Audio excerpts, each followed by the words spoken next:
Some ball carriers like Billy White Shoes Johnson didn't need a lot of effective blocking.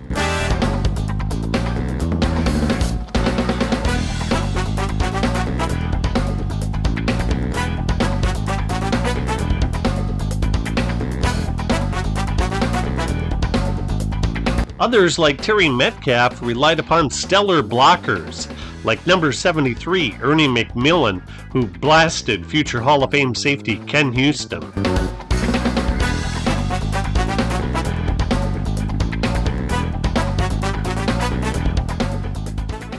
Ernie McMillan did not make this list, but fellow tackle George Coons did. He was drafted by Atlanta in the 1969 first round as the second overall selection. He played on Notre Dame's 1966 national championship team and made the Pro Bowl team as a rookie, one of 7 times that he would accomplish that. He made first-team All-Pro once and second-team All-Pro twice during the 1970s, but he's anything but a household name. In January 1975, the Falcons traded their first-round draft pick in that same year, the 3rd overall, along with Coons to Baltimore for their first overall draft pick in 1975, along with the 6th-round pick. The Falcons used that first overall draft pick to nab Cal quarterback Steve Bartkowski. Coons sustained a back injury in Game 1 of the 1978 season, missed the rest of the season as well as the entire 1979 season. He started 6 games in 1980, then called it quits. If not for the injury, I believe he makes the Hall of Fame. Right tackle Coons made number 78 Elois Grooms take the long route to quarterback Dick Shiner.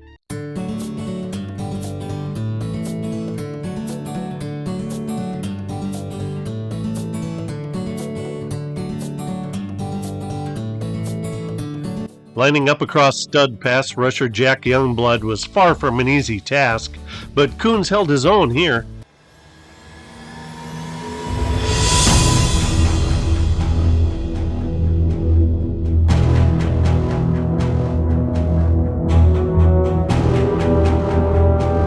Number 43 is Dave Hampton, who was thankful that Coons pancaked his man on the way to the end zone.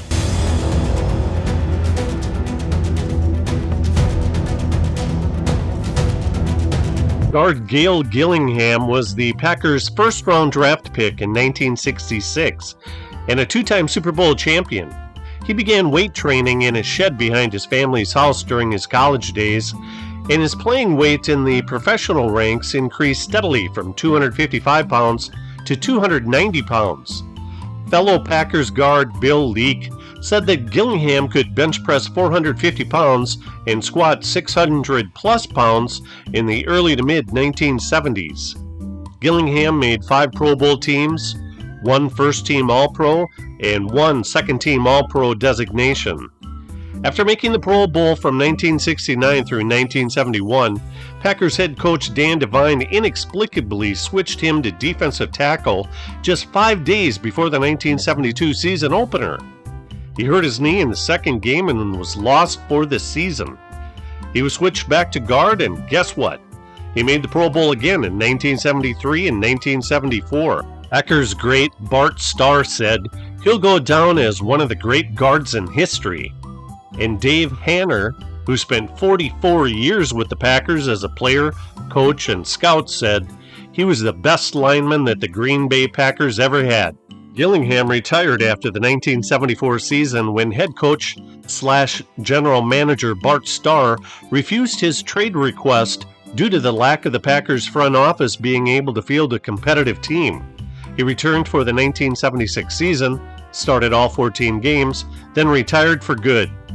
Right guard Gillingham drove number 77 Gary Larson 2 yards backwards and helped to create a big running lane for MacArthur Lane. Gillingham was the only offensive lineman to effectively do his job on this play.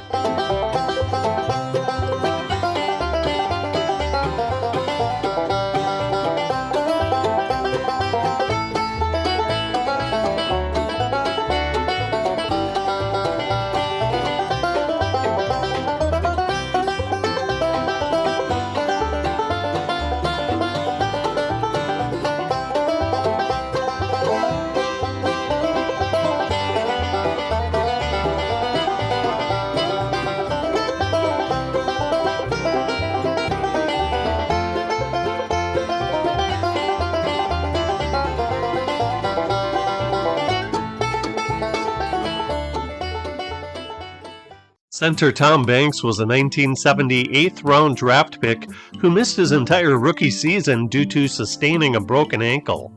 He and his dad, Tom Sr., were the first father-son to play in a college Senior Bowl. Senior did it in 1951 while Junior did it in 1970.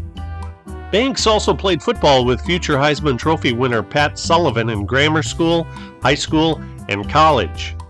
He started 104 games from 1971 through 1979, all of which were at the center position except 14 games in 1973 when he played left guard. In 1974, he only played in one game and missed the rest of the season due to a knee injury that required surgery.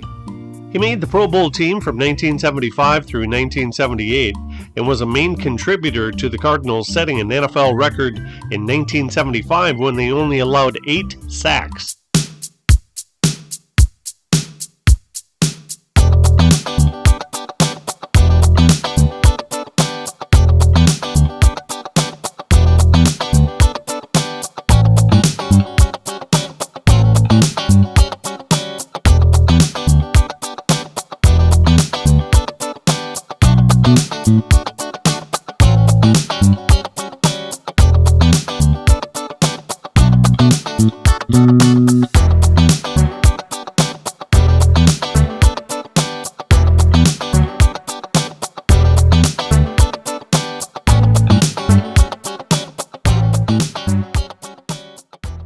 Reggie McKenzie was the 27th overall draft selection in 1972. At 6'4", 255 pounds, he was an incredibly swift left guard. Along with number 68, Joe DeLamielleure, and the other Bills offensive linemen, they were dubbed the Electric Company because they turned on the juice. O.J. Simpson. He played 116 consecutive games in the 70s, made first-team All-Pro once and second-team All-Pro twice, yet he never made a Pro Bowl team. Go figure.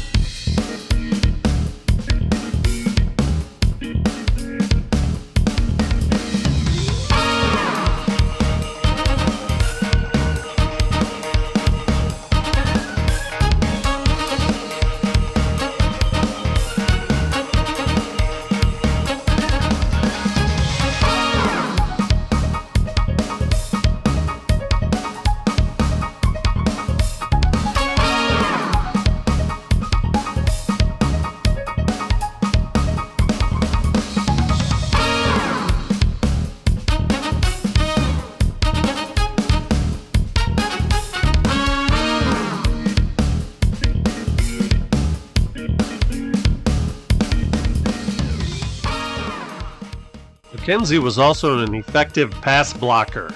Here he manhandled 3-time Pro Bowl defensive tackle John Elliott. Jeff Van Note was drafted in 1969 in the 11th round as a linebacker, but was moved to center by head coach Norm Van Brocklin. He only played one game for Atlanta in 1969 when he was sent to play for Huntsville of the Continental Football League, a minor league of sorts. From 1970 through 1979, he started 140 out of 144 games. He would make 3 Pro Bowl teams in the 1970s and would make 6 teams during his career. He was a full-time starter through the 1975 season and only missed 3 games from 1980 through 1985. That's only 7 missed games in 16 NFL seasons. Amazing.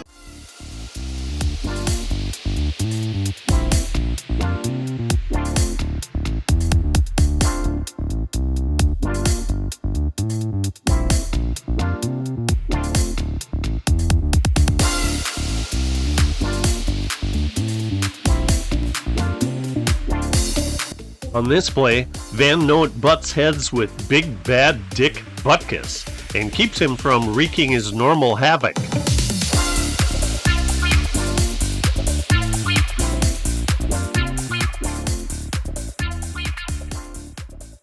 Jack Rudney was another center who was drafted in 1969. At Northwestern University, he played both center and defensive tackle.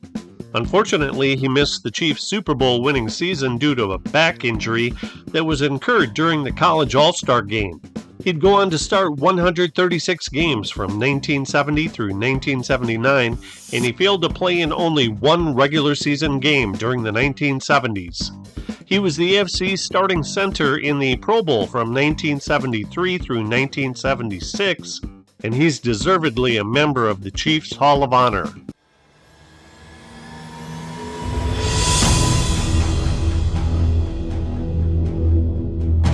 On this play, center Jack Rudney chops number 80, Art Toms, down, and on the next play, he helped to drive him almost to the sideline, and then he chops number 86, Gerald Irons, down to size.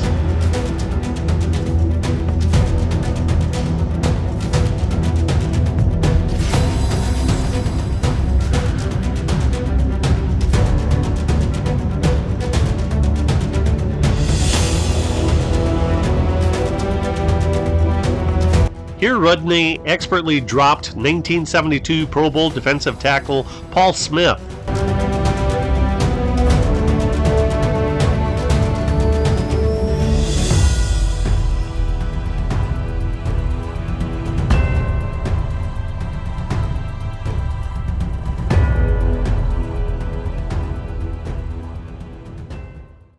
Russ Washington was the 4th overall draft pick in 1968, and he played defensive tackle his first 2 years. The Chargers switched him to tackle, and from 1970 through 1979 he made 5 Pro Bowl teams and second-team All-Pro once. Incredibly durable, he was the Chargers' 1973 team most valuable player and is a member of the Chargers Hall of Fame.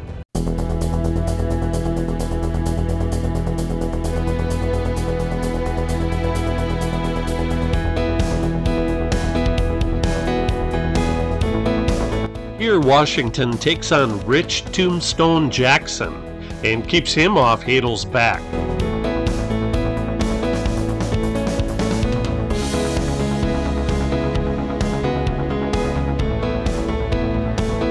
On this play, Washington gave a left arm love tap to number 84, Tony Klein.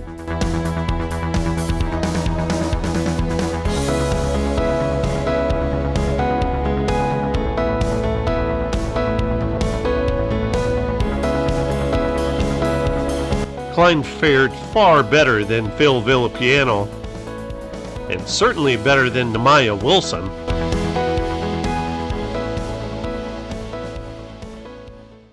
Left guard John Nyland only missed 1 game from 1970 through 1975.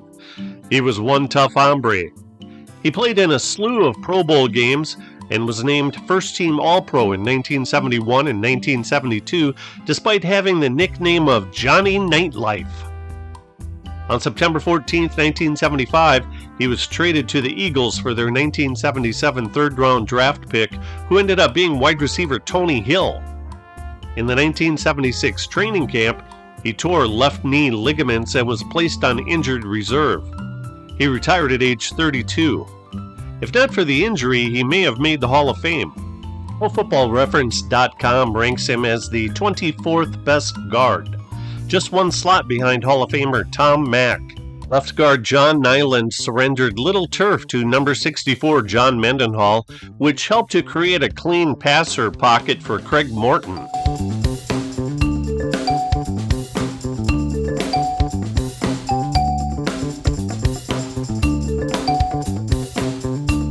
Here, Nyland squared off against right defensive tackle Bob Brown, who made the Pro Bowl during this 1972 season and did what any good offensive lineman would do when his opponent drops to the ground: falls on him.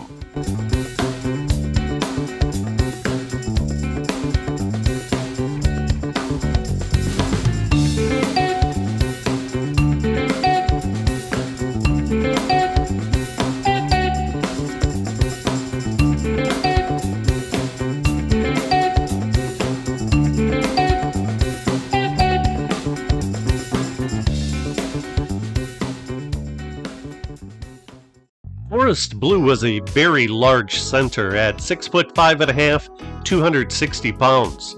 He was thusly nicknamed Tree, and was a formidable force early in his career until the end of the 1974 season when he had surgery for a broken nose and fractured bone under his eye.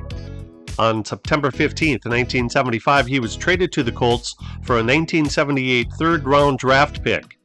From 1975 through 1978, he was strictly a backup for center Ken Mendenhall, who never missed a start from 1974 through 1979. Again, if not for the injury and subsequent trade to the Colts, we could be referring to him as a Hall of Famer.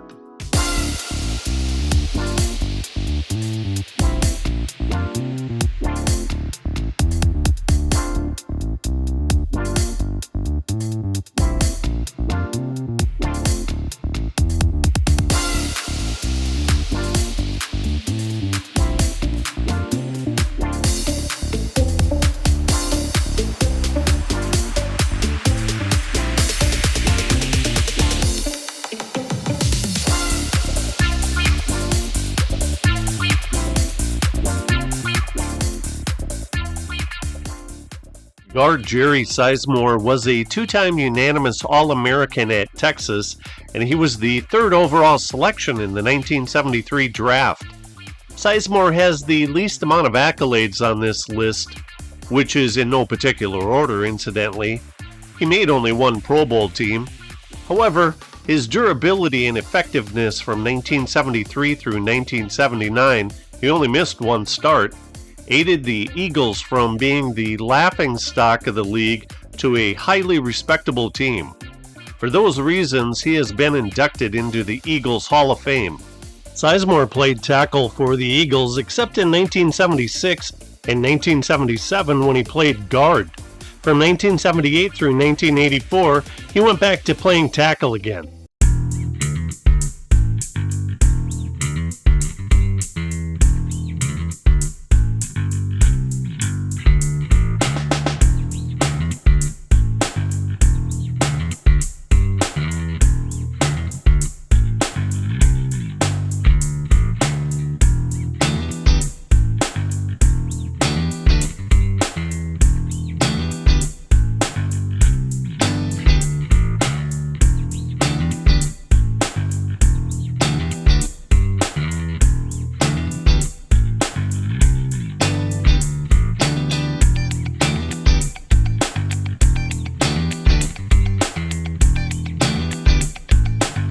Jerry Seymore found the NFL a bit rougher than the college ranks.